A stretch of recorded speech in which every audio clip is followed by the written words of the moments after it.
Después de esta tregua que duró cerca de una semana en Gaza, nos encontramos con una cifra bastante lamentable, ¿no? Y hablamos de más de 600 heridos, ya más de 240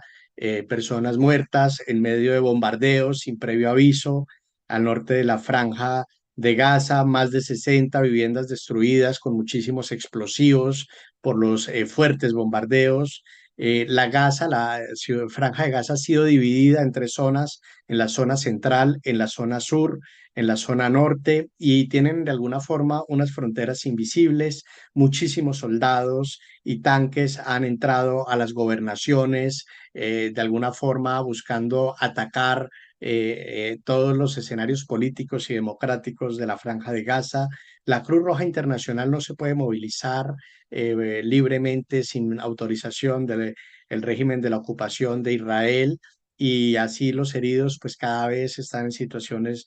mucho más complicadas, no se pueden trasladar los heridos. Hoy el balance de la guerra deja 15.000 muertos y más de 30.000 heridos, y estamos sumando muchas más víctimas con los 240 muertos que han existido en este primero y segundo día 1 y 2 de diciembre, que es lamentable después de esta tregua. Y es que esta guerra viene siendo alimentada por Joe Biden, por Estados Unidos. Uno de los motivos que explica la ausencia de Joe Biden en la COP28. Y hemos preparado precisamente este informe especial para todos ustedes, televidentes del tercer canal de Colombia, para contarles en detalle qué ha pasado en la Franja de Gaza, qué pasa hoy en Gaza después de la semana de tregua, con cifras oficiales y con este informe especial para todos ustedes en Colombia y el mundo que nos ven a través del tercer canal de Colombia.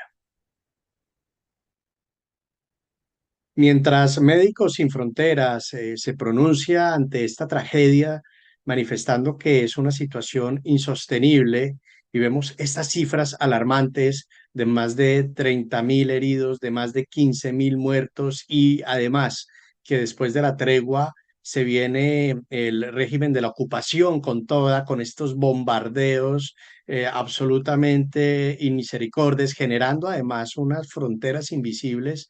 al interior de Gaza, dividiendo a Gaza en tres y de alguna forma aislando, y siguen atacando sin respetar el derecho internacional humanitario, sin permitir que se trasladen a los heridos. Pues esta es una situación compleja, y lo que nos preguntamos es lo siguiente: ¿qué pasa con la Organización de Naciones Unidas? ¿Cuál va a ser la decisión o qué medidas va a adoptar después de esta situación? ¿Qué pasa con la Corte Penal Internacional? ¿Realmente va a abrir un proceso contra Benjamín porque él tiene que responder por el delito de genocidio de acuerdo a lo establecido en la Asamblea General de las Naciones Unidas? ¿Realmente esto va a ser posible? Y en medio de estas preguntas también nos cuestionamos la manera como la narrativa de la guerra poco a poco ha ido cambiando en el mundo occidental, y cada vez se habla menos de Gaza, aun cuando las cifras de las víctimas mortales y de los heridos y de las agresiones cada vez son peores, aun cuando se ha cerrado la frontera también de Rafah para que puedan entrar las ayudas humanitarias. Entonces, ¿cuál es el giro que toma esto? No toma ningún giro, simplemente vemos que entra el régimen de la ocupación a atacar con tanques de guerra, con soldados en Gaza, y que se está movilizando también con unos bombardeos, con muchísimos explosivos, acabando con lo poco que queda de la infraestructura de este territorio, matando, asesinando, masacrando a todas las personas que se encuentren inmisericordiamente en la zona, sin importar quiénes sean, sin importar si son mujeres, si son niños, nada de eso importa. Y el rumbo que toma esto, pues es un rumbo militar, es un rumbo de guerra, es un rumbo donde obviamente la guerra va a entrar en una etapa mucho más difícil de la primera etapa, de la primera fase de esta guerra, y va a ser mucho más sangrienta, y pone a prueba también a los organismos internacionales, principalmente a la ONU, frente a las sanciones que se impongan contra el régimen de la ocupación, contra Tel Aviv, contra Israel, por todos los crímenes de lesa humanidad que está cometiendo y que no sea Israel que esté presionando económicamente a los países de Occidente, sino por el contrario, sea Israel el que empiece a sentir unas sanciones económicas y del mundo por este genocidio que se está cometiendo. Ese debería ser el camino que debería tomar esta situación después de las cifras alarmantes que tenemos atrás de esta estrategia militar geopolítica de llevar a la iglesia cristiana evangélica de la ultraderecha norteamericana a apoyar este genocidio contra Palestina. Y quiero referirme al ex embajador israelí en Washington, Ron Dermer, digamos que ha sido el gran estratega de Netanyahu en Estados Unidos. Y también es importante recordar que si bien este fue ex embajador israelí en Washington, eh, nació en Miami, renunció a la nacionalidad estadounidense para servir al gobierno israelí. Él es tal vez el autor de la estrategia que se viene desarrollando desde por allá, desde el año 2021, desde los meses de mayo,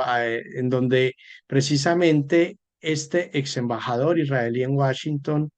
busca el apoyo de esta derecha religiosa evangélica, ese apoyo que es apasionado e inequívoco y que hace parte de la estrategia para poder justificar lo injustificable. Los judíos estadounidenses no son ni el 2% de la población y los evangélicos representan el 25% de la población en este país. Es decir, este apoyo que es un apoyo más apasionado y más estratégico, militar y geopolítico, solamente busca darle un aliento a Joe Biden para que no tenga encima tampoco a la opinión pública ni a las fuerzas políticas de su país frente al asesinato de las más de 15.000 personas y los más de 30.000 heridos y los asesinatos que van de salud, también a la agresión permanente contra los médicos, contra las ambulancias,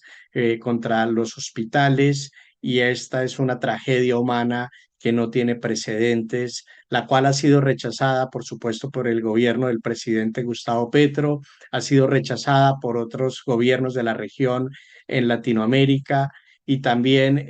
ha sido rechazada por numerosas organizaciones internacionales, ONGs, defensoras de derechos humanos, activistas, marchas a nivel mundial, artistas,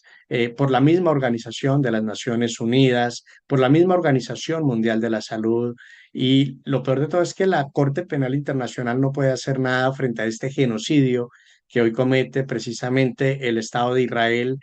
buscando acabar completamente con todos los palestinos.